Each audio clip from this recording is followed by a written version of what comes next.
Oh, well.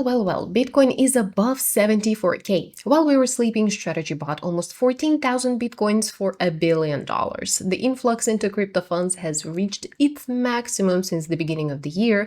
Novo Nordisk has decided to trade people with AI from OpenAI. And in general, we have a lot to discuss. Let's see what the crypto whales are doing and see if we should follow them. Please don't forget to subscribe and like up this video. And now let's get started. So let's start with the whales strategy, about 13,927 Bitcoins worth $1 billion. And the average entry price is $71,902. And Michael Saylor wrote on X, we are holding 780,897 Bitcoins purchased for $59 billion at an average price of $75,577 per coin. And yes, their average price is still higher than the current one, and the paper loss is about $825 million, and it's kind of an ouch, you know? But let me remind you that not so long ago, the loss was $11 billion, and that they continued to buy, averaging purchase price as low as it is possible. And now the strategy remains the same. They continue to buy everything they can. And how do they finance it? The sale of perpetual preferred shares of STRC. Last week, the company sold $1 billion worth of securities and the second largest STRC issue in its history. Saylor is purely a gangster who doesn't give a damn about corrections at all. He drags Bitcoin on its hump like an ant dragging a branch 10 times bigger than itself. But if strategy is always a buying whale, regardless of the situation, then it's even more interesting in my opinion. Nigel Farage, a member of the British Parliament and co-founder of the Reform UK party, bought 37 Bitcoins worth $2.7 million for Stack Bitcoin. And this is the first sitting MP in UK history to publicly purchase Bitcoin. And Stack Bitcoin is managed by another politician, former Chancellor of the Treasury, Kwasaki Kwarteng. The company offers British people access to Bitcoin through public markets, and they currently own 68.19 Bitcoins and rank 114th among Bitcoin treasurers. And that is against the background of events in the world. Politicians are buying Bitcoin officially, publicly. And so what does this mean for us? Personally, I think that the strategy is the most correct one and have been saying that from the beginning of the conflict, that now is probably one of the best times to accumulate Bitcoins and cryptocurrencies in general. And is there a chance to drop to 50K? Well, I mean, yeah, but dropping to 50K would be a great opportunity to buy even more. But this will only be possible if you do not drain all the money due to liquidation. There is uncertainty now, and the fear index is constantly going just through the roof. And these are historically the best buying moments, followed by a rally, and the whales understand this, you know? Is it worth opening longs with 30x leverage? Well, no, of course, there is uncertainty about that, and also uncertainty that the price can still swing in any direction, and I am sure that the spot accumulation strategy is the best strategy for today. And by the way, things are about the same with Ethereum. BitMine, the largest Ethereum treasury, bought 71,524 Ethereum for $156.35 million. They now own 4.8 million Ethereum, which is 4.04% of the total Ethereum supply, and their goal is 5%.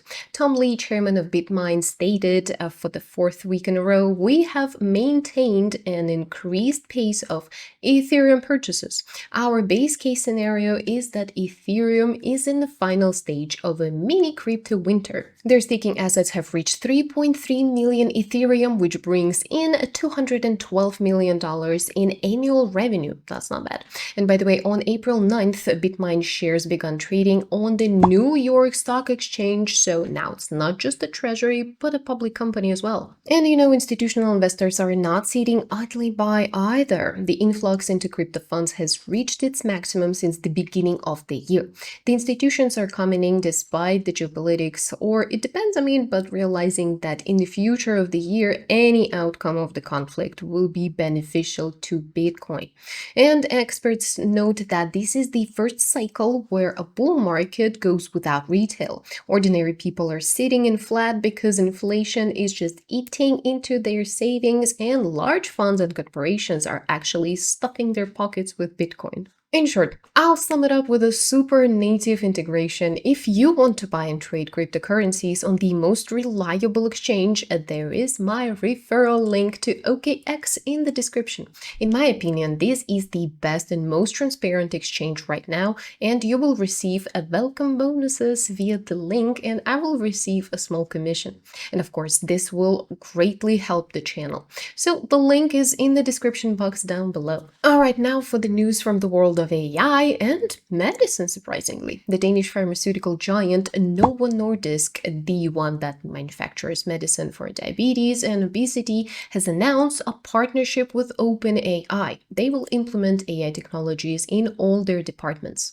Mike Doudstar, the company CEO who laid off 9,000 people after his appointment, said AI will not replace scientists, it will increase their efficiency by 10 times. And they will use AI to identify drug targets, conduct clinical trials, and plan production. And Doudstar compared the integration of AI with the transition from fax machines to emails. And it sounds silly, but it's kind of true. But basically, pilot tests will begin quite soon, and full integration is expected by the end of 2026. And now the juiciest news and the drama of the week. Justin Sun, the founder of Tron and the largest investor in the Trump family's World Liberty Financial Project, publicly accused them of non-transparent management. Sun stated that WFI team unilaterally freezes, restricts, and confiscates the property rights of token holders without warning, without explanation, and without a possibility of appeal. He also said that this was not disclosed to him, that the blacklist function is built into the smart contract. This is the opposite of decentralization. It's a trap disguised as an open door.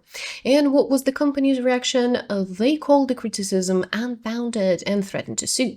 Their statement reads, and Justin Sun's favorite move is to play the victim, making unfounded accusations to cover up his own misconduct. And we have contracts, we have proof, and we have the truth. See you in court, buddy. An analyst under the pseudonym Bantag studied the on-chain data and found out that initially the company's token did not have a blacklist function, but the contract could be renewed obviously, and the ability to block addresses appeared in V2 in August 2025, 11 months after Sun's investment and a week before the opening of trading. Sun received 20% of the tokens immediately upon launch, and then he transferred 55 million coins, after which one of the controlling addresses just blacklisted him. And the remaining 80% of its tokens do not have an unlock schedule. After more than 7 months, they still cannot be picked up. And according to Bubble Maps, the value of his frozen coins has decreased by $80 million since September. Imagine that. Sun demands to publicly disclose who controls the multi-signature managing of the WLFI's smart contract.